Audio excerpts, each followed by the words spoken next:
उसका नाम है मूविंग आयरन इंस्ट्रूमेंट। ठीक है, तो अपन देखेंगे मूविंग आयरन इंस्ट्रूमेंट होता क्या है, इसका मतलब प्रिंसिपल क्या है, ये कैसे वर्क करता है, वो सब चीज़ें इस वाले चैप्टर में हम देखेंगे। ठीक है, देखते हैं first the instrument in which moving iron, एक मूविंग आयरन है use for measuring the flow of current, current और वोल्टेज के फ्लो को मेजर कौन करता है, जो आयरन मूविंग आयरन में होता है उसको मूविंग आयरन इंस्ट्रूमेंट बोलते हैं। अब ये होता कैसा है ये देखते हैं कि अपने पास एक इलेक्ट्रोमैग्नेटिक फील्ड है, मतलब यहाँ से एक कॉइल लगा दिए दोनों पे, और यहाँ पे एक मूवेबल टाइप का एक आयरन रोड लग दी है। तो ये आयरन में क्या है, यहाँ स्पेंडल, मतलब ऐसा थोड़ी ये हवा में झूलेगा, तो एक स्पेंडल से कनेक्ट कर दिए, स्पेंडल पिवोट से होता है, और ये सब चीज़ें हम देख चुके हैं पहले भी जो हमारा पीएमसी है। अब यहाँ पे क्या है, ये स्प्रिंग अपनी है, दोनों साइड में स्प्रिंग लगी होती है, और यहाँ पे से इनमें से सप्लाई जाएगी, तो इनमें सप्लाई जाएगी ना, तो क्या होता है कि ये अपने पास सप्लाई से यहाँ पे जो अपने पास कोर है ये वाला, ये है अपने पास लैमिनेटेड कोर, तो लैमिनेटेड कोर कनेक्ट होता है किससे, कॉइल से। तो कॉइल के अंदर जब सप्लाई जाएगी तो यहाँ पे एक इलेक्ट्रोमैग्नेटिक एक फ्लक्स जनरेट होगा, और वो जो फ्लक्स है ना अपने किसी ये आयरन से लिंक करेगा। जब आयरन से लिंक करेगा तो यहाँ पे एक टॉर्क जनरेट होगा, इस पर जो फोर्स लगेगा ना इसकी लिंक वजह से, तो यहाँ पे एक फोर्स जनरेट होगा जिसकी वजह से एक टॉर्क लगेगा। अब ये टॉर्क के अपोजिशन में काम कौन करेगा, मतलब इसको बैलेंस करने के लिए कंट्रोलिंग टाइप का स्प्रिंग कंट्रोल यूज करेंगे। ठीक है, इस हिसाब से इसका ये काम है। तो अपने पास जो ये अपने पास आयरन पीस है ना, इसके अंदर कितना वोल्टेज जा रहा है, और ये वोल्टेज किस पे डिपेंड करता है अपने पास, यहाँ सप्लाई से। अगर वोल्टेज मतलब वोल्टेज या करंट अगर उसकी वैल्यू अगर हाई है, इंक्रीज है, तो अपने पास इसका जो डिफ्लेक्शन होगा ना मूविंग आयरन का, ये ज़्यादा होगा। अगर ये चीज़ को रिड्यूस करेंगे तो इसका ये क्या बोले डिफ्लेक्शन है वो कम होगा, मतलब ये कंट्रोलिंग है मतलब इस चीज़ से। तो ये चीज़ यहाँ पे देखेंगे, आगे इनका डायग्राम भी है, इसमें कितने टाइप के ये मतलब क्या बोलते हैं मूविंग आयरन इंस्ट्रूमेंट में कितने टाइप क्लासिफिकेशन है मूविंग आयरन इंस्ट्रूमेंट के, वो सब चीज़ें हम यहाँ पे देखेंगे। ठीक है, हमारा मूविंग आयरन इंस्ट्रूमेंट कितने टाइप का है, 2 टाइप का। तो उसमें देखते हैं, पहला है अट्रैक्शन टाइप इंस्ट्रूमेंट, सेकंड है हमारे पास रिपल्सन टाइप का इंस्ट्रूमेंट। ठीक है, 2 टाइप के इंस्ट्रूमेंट होते हैं। अब ये अट्रैक्शन टाइप इंस्ट्रूमेंट क्या होता है और रिपल्सन टाइप का इंस्ट्रूमेंट क्या होता है, ये एमआई मूविंग आयरन इंस्ट्रूमेंट ही है। ठीक है, देखो अट्रैक्शन टाइप इंस्ट्रूमेंट क्या होता है, whenever a piece of iron, एक आयरन का एक piece is placed near to the magnet it would be attract by magnet. तो ये जब एक आयरन पीस है ना उसके मैग्नेट के बीच में रखेंगे तो वो क्या उनको क्या करेगा, अट्रैक्ट करेगा। तो force of attraction depend upon the strength of attraction field. अब ये चीज़ अपन को थ्योरीज पढ़ने का हमारे समझ में नहीं आ रही कि ये क्या चीज़ है, अट्रैक्शन कैसे हो रहा है, ये चीज़ हमें नहीं समझ आ रही। इस चीज़ को हम देखते हैं डायग्राम से। ठीक है, ये हमारा अट्रैक्शन टाइप का एक डायग्राम। ठीक है, तो इस चीज़ से हमारी सारी चीज़ें क्लियर हो जाएंगी। ये अपने पास है 2 कोर ये वाली। ठीक है, तो एक और इसके ऊपर एक कॉइल लगाई हुई है, कॉपर कॉइल। तो ये वाली कॉइल से यहाँ से सप्लाई देंगे अपन। ये अपने पास स्पेंडल है और ये मूविंग आयरन है। ठीक है, आयरन का एक पीस है, इससे कनेक्टेड होता है स्पेंडल से कौन, पॉइंटर, और यहाँ से 2 स्प्रिंग है जो कंट्रोलिंग का काम करती है, मतलब डिफ्लेक्टिंग टॉर्क को। अब एक चीज़ अपन को पता है कि एक तो होते हैं परमानेंट टाइप के मैग्नेट, एक होता है इलेक्ट्रोमैग्नेटिक टाइप के क्या बोलते हैं मैग्नेट। ठीक है, इलेक्ट्रोमैग्नेटिक वाले होते हैं वेरिएबल, कोई फिक्स वैल्यू नहीं होती इनको, सप्लाई दे रहे हैं तो मैग्नेट जनरेट हो रहा है, इलेक्ट्रोमैग्नेटिक बन रहा है। इसको कम भी कर सकते हैं, ज़्यादा कर सकते हैं, मतलब वेरिएशन हो सकता है, होता है इन चीज़ों में। अपने किस पे डिपेंड करता है, ये सप्लाई पे डिपेंड करता है। तो अपन यहाँ देख रहे हैं कि ये 2 अपने पास लिमिटेड कोर होती है, कौन सी, ये दोनों लिमिटेड कोर है। इसके ऊपर जो कॉइल जा रही है वो अपनी मार्क कॉइल है, ये अपने पास स्प्रिंग है। यहाँ पे देख रहे तो ये ज्वेल वीयरिंग, और इस ज्वेल वीयरिंग का मेन काम होता है फ्रिक्शन को रिड्यूस करना और टियर वियर को कम करना। पिवोट क्या कर रहा है, जो अपने स्पेंडल है ना इसको सपोर्ट प्रोवाइड करना, या इनको एक मतलब इस एक ही जगह पे फिक्स करने का काम कौन करता है, पिवोट कर रहा है। और हमारे पास ये अपने पास आयरन का एक मतलब पीस है और ये पॉइंटर। अब ये चीज़ में देखते हैं कि जो लिमिटेड कोर क्यों लगाई जाती है यहाँ पे। देख, लिमिटेड कोर का एक काम होता है कि जैसे कि अपने पास परमानेंट मैग्नेट होते हैं ना, तो परमानेंट मैग्नेट में एडी करंट जनरेट होता है, जो हमने देखा कि उसमें एडी करंट डैम्पिंग भी यूज होती है, तो उसमें एडी करंट जनरेट होता है। अगर इसके अंदर ये लिमिटेड नहीं होता तो इसमें एडी करंट आता। तो एडी करंट को रिड्यूस करने के लिए हम क्या यूज करते हैं इसमें, limited core, to reduce the eddy current losses को रिड्यूस करने के लिए। ठीक है, अब यही चीज़ हमारे पास थ्योरी में एक्सप्लेन की हुई है, जो भी यहाँ पे कि जैसे इसमें सप्लाई जाएगी तो इसमें एक साइड नॉर्थ पोल बनेगा, एक साइड साउथ पोल बनेगा। तो अपने पास जो ये आयरन पीस को जब इसके पास जाएगा ना, तो ये इसको क्या करेगा, अट्रैक्ट, क्योंकि ये दोनों मतलब अपन को पता है कि जो अगर कोई चुंबक है, कोई लोहा उनके पास आता है तो वो उसको क्या करता है, अट्रैक्ट करता है। अब जितनी उसके अंदर मैग्नेटिक फील्ड होगी, मतलब अगर वो हायर मैग्नेटिज्म ज़्यादा है उसमें तो वो ज़्यादा अट्रैक्शन करेगा, जितना कम है, और जितना अट्रैक्शन का जो स्ट्रेंथ होगी ना उसके अकॉर्डिंग हमारा पॉइंटर आगे डिफ्लेक्ट करेगा। मतलब अगर हाई स्ट्रेंथ वाला है अपना मैग्नेट तो ज़्यादा डिफ्लेक्ट करेगा, और कम है तो उसको कम डिफ्लेक्ट करेगा। ये depend on the magnetic field कितनी जनरेट हो रही है। अब जो अपने पास डिफ्लेक्शन होता है ना, यहाँ पे जो डिफ्लेक्शन होता है उसको कौन कंट्रोल करता है? अपने पास स्प्रिंग कंट्रोल करता है, जिसको एक फिक्स वैल्यू पर जितने की इतनी स्ट्रेंथ है इसकी 10 बेवर कितनी भी है जो भी है ना, उसके हिसाब से ये अब इसको स्प्रिंग कंट्रोल इसको मेंटेन करता है। और ये जो वाइब्रेशन होता है उसको कौन क्या बोलता है? डैम एक फिक्स जगह पे लाता है, वो होता है डैम्पिंग। अब डैम्पिंग कौन सी होती है इसके अंदर? इसके अंदर डैम्पिंग होती है एयर फ्रैक्शन डैम्पिंग। मतलब यहाँ पे देखो एयर फ्रैक्शन डैम्पिंग कैसे बोलेंगे, देख अपना जो यहाँ पे आयरन पीस रखा हुआ है तो ये किसी जैसे उसमें एल्यूमिनियम फॉर्मर के बीच में रखा था, किसी ऐसी जगह पे रखा हुआ है? नहीं रखा हुआ। ये दो इलेक्ट्रोमैग्नेटिक पीस है जो कॉइल से बने हुए हमने बनाए। तो अपना आयरन पीस है ना, वो एक हवा में एयर में झूल रहा है, ना कि उसमें कोई भी मटेरियल के उसके बगल में मटेरियल लगा हुआ नहीं। उसमें किस में प्लेस हो रखा है? ये एयर के अंदर। तो इसमें कौन सी डैम्पिंग यूज करें? Air friction damping. ओके, अब इस चीज़ को हम थ्योरी से कनेक्ट करते हैं। Whenever a piece of iron is placed near to the magnet it would be attract by the magnet. ठीक है, अब इस थ्योरी का मतलब यहाँ पे है कि दोनों अपने पास मैग्नेट है, ये वाले मैग्नेट है, तो आयरन पीस इनके बीच में रखा है तो इनको क्या करेगा? ये अट्रैक्ट करेगा। ठीक है, अब सेकेंड लाइन देखते हैं। Force of attraction depend upon the strength of attracting field. अब इसका मतलब क्या है? देखो यहाँ पे फोर्स ऑफ अट्रैक्शन जो कि ये अपने पास यहाँ पे देख रहा है ना, ये वाला, ये फोर्स कितना लग रहा है, ये किस पे डिपेंड कर रहा है? कि अपने पास यहाँ से सप्लाई अपन कितनी दे रहे हैं। ओके, अब हम देखते हैं third point. Magnet is electromagnetic. कोई परमानेंट मैग्नेट नहीं होती, इलेक्ट्रोमैग्नेट होते हैं जो कॉइल उसके ऊपर लपेटी हुई है, किसके ऊपर? कोर के ऊपर। ठीक है, तो magnet is electromagnet then magnetic field strength can easily भी इंक्रीज डिक्रीज। सप्लाई अगर ज़्यादा देंगे तो उस पर इंक्रीज कर सकते हैं, कम देके डिक्रीज कर सकते हैं, ये सिंपल बात है। ठीक है, जो अपने यहाँ से भी देखते हैं कि देखो ये अपने पास सप्लाई के ऊपर डिपेंड कर रहा है, कितनी सप्लाई जा रही है उसके हिसाब से अट्रैक्शन रिपल्सन हो रहा है। ओके, अब हमारा पॉइंट है ये वाला कंट्रोलिंग टॉर्क कौन सा है? स्प्रिंग वाला। ये भी हम देखते हैं डायग्राम से। यहाँ पे कंट्रोलिंग कौन सी लग रही है हमारे पास? स्प्रिंग वाली। ओके,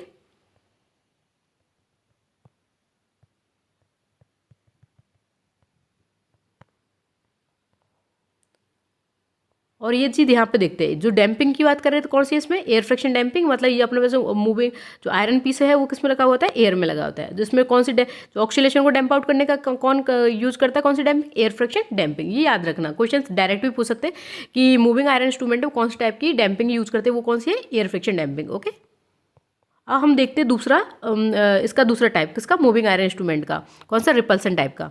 इसमें क्या होता है? Whenever a two piece of iron keep side by side, दो पीस ऑफ आयरन है, जैसे एक पीस ये रहा, एक पीस ये रहा, दोनों को एक दूसरे के साइड साइड में रख रहे हैं, kept side by side, magnet is brought near to them. जब अगर इनके पास में, ये अपने पास मैग्नेट है, अगर इनके पास में मैग्नेट जाएगा तो iron piece will be repulse to each other. अब इसका मतलब क्या है कि रिपल्स कैसे करेगा? अपने पास दो आयरन पीस ले रहे हैं, जैसे ऊपर वाला आयरन पीस का भी ऊपर नॉर्थ पोल होगा और नीचे साउथ पोल होगा। अब बीच वाला छोटा वाला आयरन है उसका भी नॉर्थ होगा, ये साउथ होगा। जब अपने पास ये हमारे पास कौन सा मैग्नेट है? ठीक है, इलेक्ट्रोमैग्नेट ही है, ये सप्लाई देकर जनरेट हो रहा है। जब इसके पास ये जाएगा तो ये देखो कि ये इधर की साइड डिफ्लेक्शन का ट्राई करेगा। अब तो डिफ्लेक्शन देखो, अंदर ऊपर भी नॉर्थ पोल है और इस वाले ऊपर वाले का जो साइड वाले ऊपर वाले का उसका भी नॉर्थ पोल है और इधर का भी नॉर्थ। हमने ये चीज़ पहले भी देख चुके हैं कि अगर हमारे पास सेम पोल है, मतलब नॉर्थ के पास में जा रहा है तो हमेशा रिपेल करेगा, अगर साउथ के पास जा रहा है तो उसको रिपेल करेगा। कौन अट्रैक्ट करता है? नॉर्थ अगर साउथ के पास जा रहा होता है तो उसको वो अट्रैक्ट करता है। तो ये दोनों यहाँ पे ऊपर दोनों साइड्स के जो अपने पास आयरन पीस है ना, उनकी सेम पोलैरिटी होने की वजह से इसको क्या करता है? ये रिपेल करता है। ओके, और ये चीज़ हम डायग्राम से भी डिस्कस करते हैं। देख ये चीज़ हम डायग्राम से देखते हैं कि अपने पास एक लिमिटेड कोर है, यहाँ पे कॉपर कॉइल लगी हुई है, ये नॉर्थ और साउथ इलेक्ट्रोमैग्नेटिक है। इसमें देखते हैं कि दो कॉइल है, एक तो फिक्स कॉइल है ऊपर वाली, नीचे अंदर जो है मूविंग कॉइल है। यहाँ पे एक स्पेंडल है, स्पेंडल में क्या बोलते हैं वो सेम ज्वेल बीयरिंग से पिवोट पे लगा हुआ है। सप्लाई एसी और डीसी दोनों दे सकते हैं। ठीक है, कोई भी सप्लाई यहाँ पर ने प्रोवाइड की तो यहाँ पे एक इलेक्ट्रोमैग्नेटिक बन गया, ये वाला मैग्नेट बना। मैग्नेट जब हमारे पास ये कॉइलों के पास जाएगा तो फिक्स जो प्लेट है ना वो तो अपने रोटेट नहीं करेगी आयरन की, कौन मूव करेगी?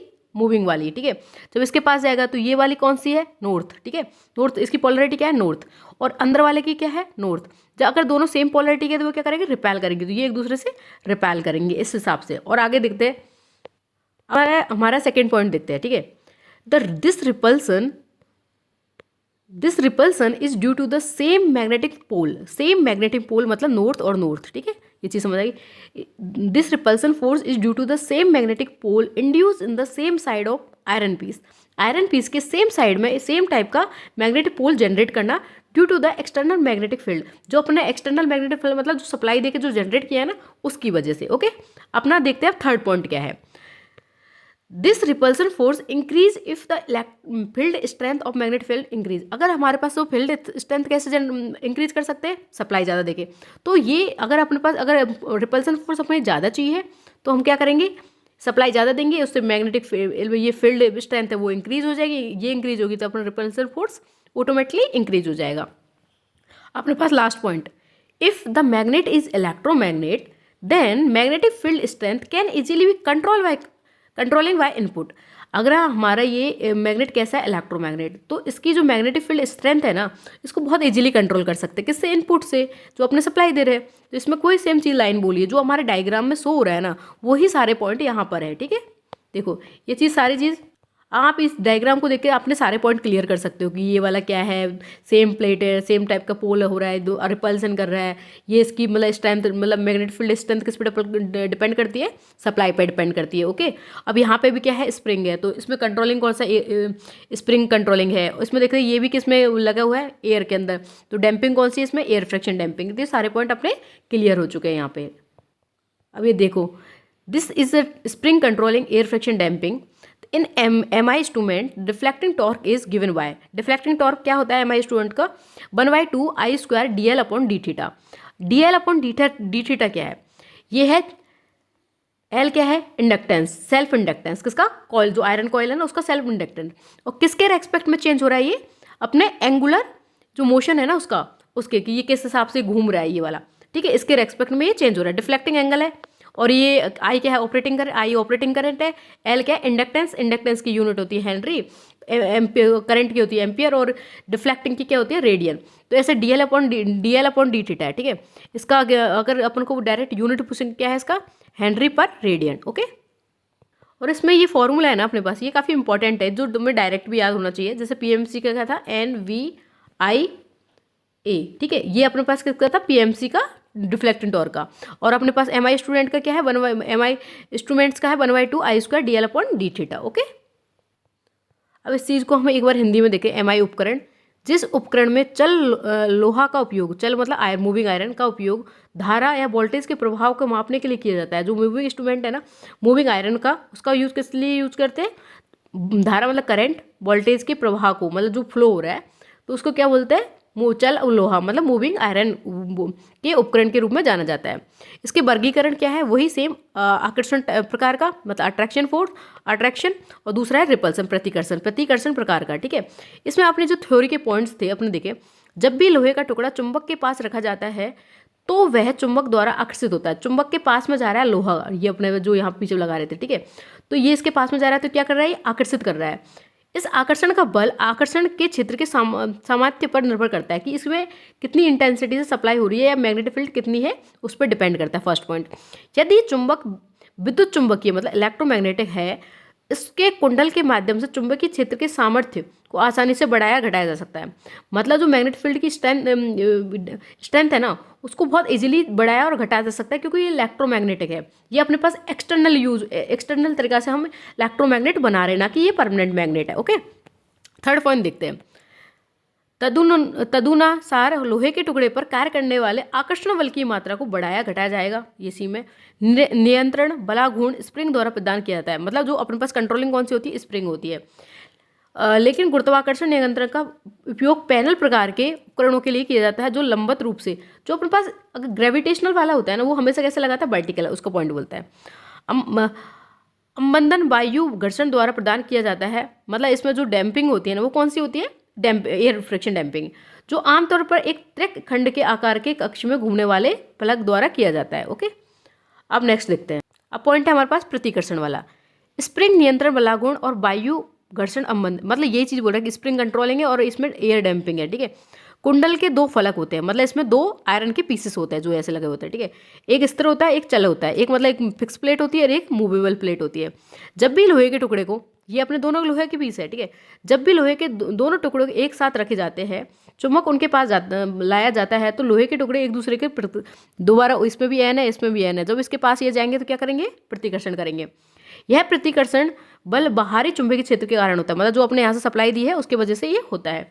यदि चुंबक का क्षेत्र सामर्थ्य बढ़ा जाता है, मतलब इसकी सप्लाई की वैल्यू, इंटेंसिटी, जो मैग्नेटिक फील्ड स्ट्रेंथ है ना, इसको इंक्रीज कर रहे हैं, तो ये मतलब यहाँ पे रिपल्सन ज़्यादा हो जाएगा, अगर कम कर रहे हैं तो रिपल्सन कम हो जाएगा। इसका फॉर्मूला बलागुण वही TD equal to 1/2 I² DL upon dt। ये है I अपना क्या है, संचालन धारा, वही मतलब, और ये है अपने पास हेनरी, ओके, मतलब इंडक्टेंस है इसका। अब ये चीज़ यहाँ पे देखते हैं कि क्या है, स्टेडी स्टेट कंडीशन में क्या होता है कि कंट्रोलिंग टॉर्क किसके इक्वल होता है, डिफ्लेक्टिंग के, मतलब जो डैम्प आउट होने के बाद, ठीक है। तो कंट्रोलिंग टॉर्क का फॉर्मूला क्या है, KC थीटा इक्वल टू, और TD कितना है, 1/2 I² DL अपॉन dt। ऐसे उसके अंदर भी अपना कंपेयर करा था। थीटा किसके रेस्पेक्ट में, क्या सब प्रोपोर्शनल टू I² के, डायरेक्टली प्रोपोर्शनल है I² के, ठीक है। तो स्केल कौन सी है अपने पास, नॉन लीनियर, ठीक है। यहाँ से अपन ये चीज़ देखते हैं। अब इसमें देखते हैं कि जो MI टाइप का इंस्ट्रूमेंट है उसकी एडवांटेज क्या है। इसको दोनों में यूज़ कर सकते हैं, AC और DC में, जबकि PMC टाइप का था ना, उसको ओनली किस में करते थे, DC के अंदर, ठीक है। इन केस ऑफ AC, अगर AC को मेजर कर रहे हैं तो कैसी वैल्यू मेजर करेंगे, RMS, जबकि PMC में कौन सा होता है, एवरेज। इसका जो कंस्ट्रक्शन है वो रोबस्ट है, काफ़ी स्ट्रॉन्ग है, ठीक है, मतलब मजबूत है, और फ्रैक्शन एरर है ना, इसके अंदर एरर होती नहीं है, बहुत कम है, ठीक है। अब इसकी कुछ डिसएडवांटेज पॉइंट भी है, जो एडवांटेज है तो डिसएडवांटेज भी होंगे। अब इसमें कौन कौन से वो भी डिस्कस करते हैं। एक तो अपन देख ले, थीटा डायरेक्टली प्रोपोर्शनल किसके, I² के, तो स्केल कौन सी थी, non linear, non uniform, non linear, ठीक है। तो एक तो फर्स्ट पॉइंट यही है, नॉन यूनिफॉर्म स्केल है। ऑपरेटिंग फील्ड देखो अपने पास बनाई है, कोई मैग्नेटिक फील्ड में जो परमानेंट मैग्नेट वाले हैं ना, उसमें तो ये भाई परमानेंट है, कुछ सप्लाई दो कुछ मत दो, बट हमेशा इसका जो मैग्नेटिक स्ट्रेंथ होगी वो बहुत हाई होगी। बट अपने पास ये इलेक्ट्रोमैग्नेट में कैसी होती है, ऑपरेटिंग फील्ड वीक होती है। अब जैसे कि अपने पास PMC था, उसमें टॉर्क टू वेट रेशियो था ना, मतलब सेंसिटिविटी वो बहुत हाई थी, पर इसका जो MI टाइप के में क्या है, ये लो है। सेंसिटिविटी किस रेंज में है, 30 ओम पर वोल्ट टू 40 ओम पर वोल्ट, ठीक है। अब इसके अंदर दूसरा फोर्थ पॉइंट है, ये स्टेरेसिस और स्ट्रे मैग्नेटिक फील्ड एरर है ना, ये बहुत ज़्यादा है। अब इसका पीस रीजन क्या है कि जैसे कि अपने पास ये कॉइल थी ना, तो ये वाली, तो ये सप्लाई देके इसको मैग्नेटाइज कर रहे हैं, फिर इसको मैग्नेटाइज कर रहे हैं, तो ये वाला अपने पास रहता है कि मैग्नेटाइज फिर डीमैग्नेटाइज, ऐसा वो बनता है कि मैग्नेटाइजेशन के बाद फिर डीमैग्नेटाइजेशन के बाद, तो इसमें एक लॉस होता है, उसको लॉस को क्या बोलते हैं, हिस्टैरिसीस लॉस। और दूसरा देखें स्ट्रे मैग्नेटिक फील्ड, जो अपने पास मैग्नेट बन रही है ना, इसमें भी कुछ अपने ही मतलब प्रॉपर्टी की वजह से कुछ लॉसेस होते हैं, तो उसको क्या बोलते हैं, स्ट्रे मैग्नेटिक एरर। ये दोनों ही क्या होती है, हाई होती है। दूसरा एक चीज़ पॉइंट है कि टेम्परेचर एरर है ना, is also more power consumption.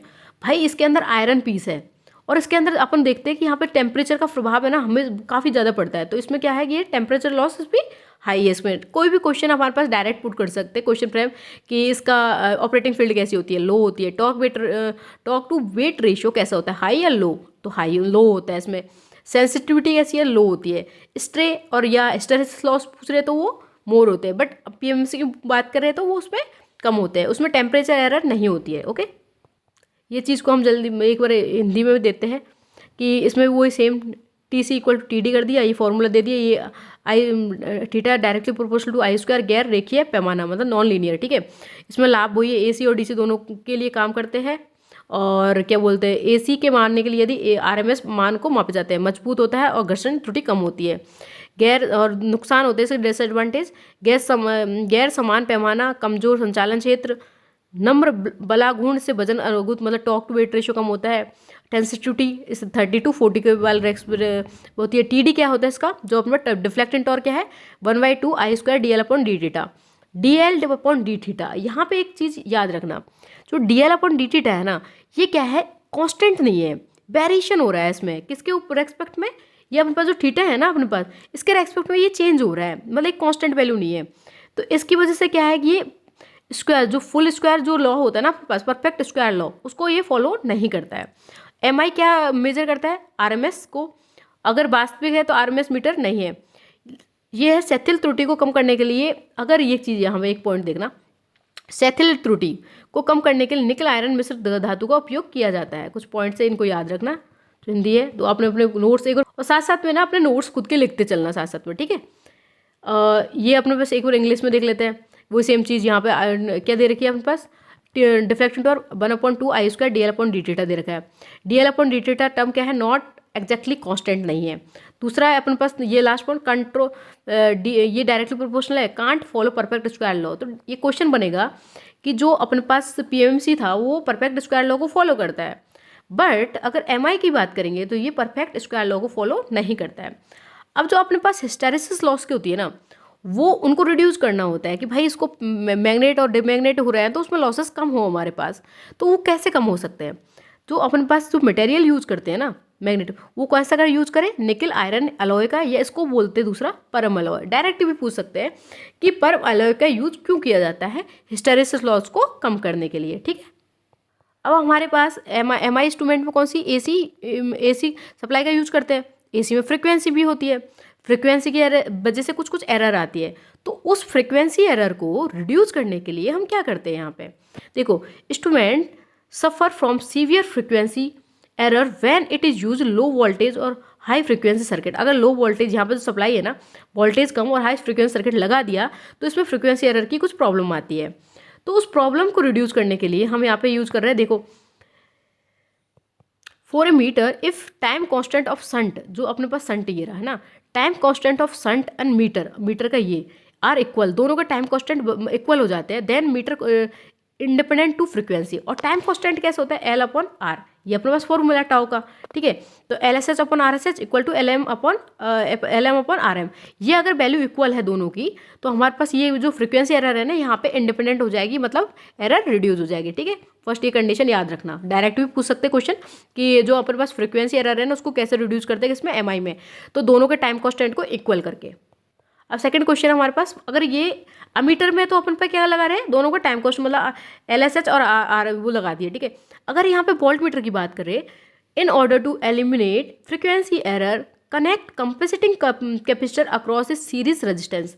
Series resistance ये रहा, इसके अक्रॉस में एक कंपेंसेटिव कैपेसिटर लगा के हम इस चीज़ को रिड्यूस कर सकते हैं, किसको, फ्रिक्वेंसी एरर को। जैसे कि इसका फॉर्मूला है, सीसी डायरेक्ट पूछ सकते हैं, LM, जो अपने पास सीरीज का इंडक्टेंस अपॉन RSC का स्क्वायर, ठीक है। ये थ्योरेटिकल है, बट प्रैक्टिकल हमारे पास क्वेश्चन दे दिया कि LM और RSC की वैल्यू दे दी, और हमारे पूछे किससे क्वेश्चन पुट हो जाए कि क्या कैपेसिटर अक्रॉस लगाए कि जो अपने पास फ्रिक्वेंसी एरर है वो रिड्यूस हो जाए। तो 0.41 अपॉन ऊपर है LM/RSC का स्क्वायर, ये फॉर्मूला यूज करके हम इस वैल्यू को निकाल सकते हैं, ठीक है।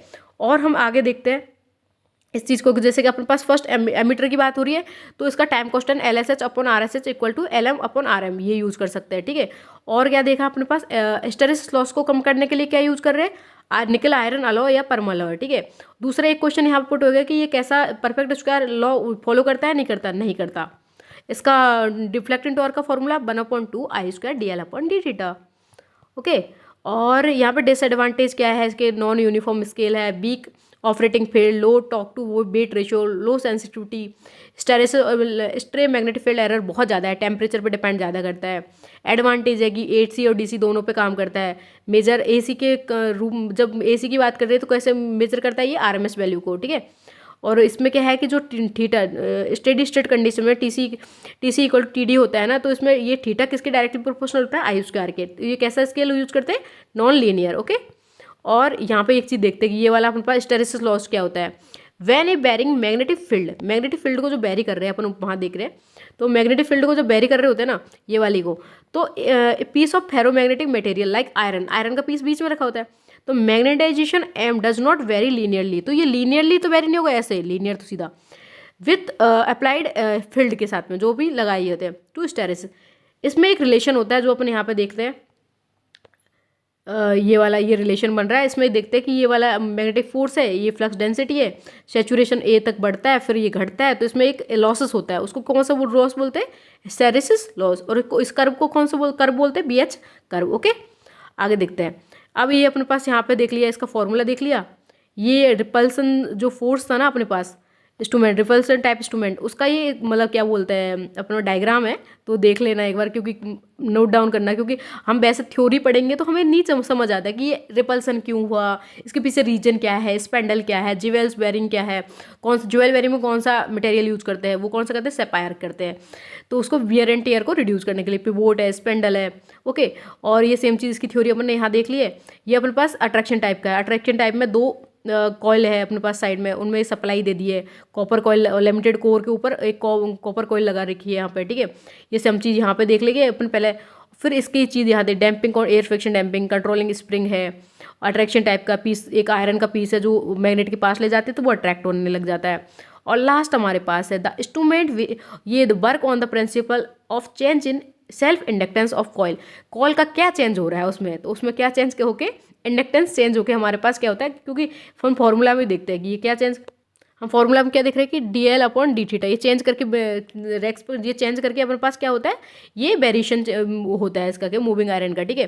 The instrument in which the moving iron is use for measuring the flow of current, तो जो इंस्ट्रूमेंट है क्या यूज मेजर करता है, करंट कितना फ्लो हो रहा है इंस्ट्रूमेंट के अंदर, और वोल्टेज, इसको क्या बोलते हैं, मूविंग आयरन इंस्ट्रूमेंट।